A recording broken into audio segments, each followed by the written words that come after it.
মাতিন। আর মাহফুজুর রহমান রাখছে হলো ওই যে আমাদের মেম্বার মামা তারিকুলের দাদা আছে না, এই মামা। সে কি এইভাবে মেম্বার?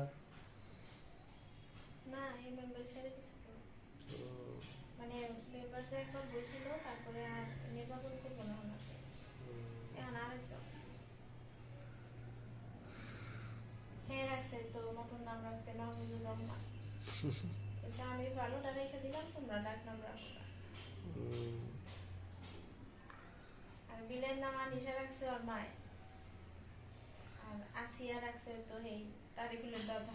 ওরে বাবা, এই রাখছে আসিয়া। আসিয়া রহমান। আসিয়া নামটা সুন্দর।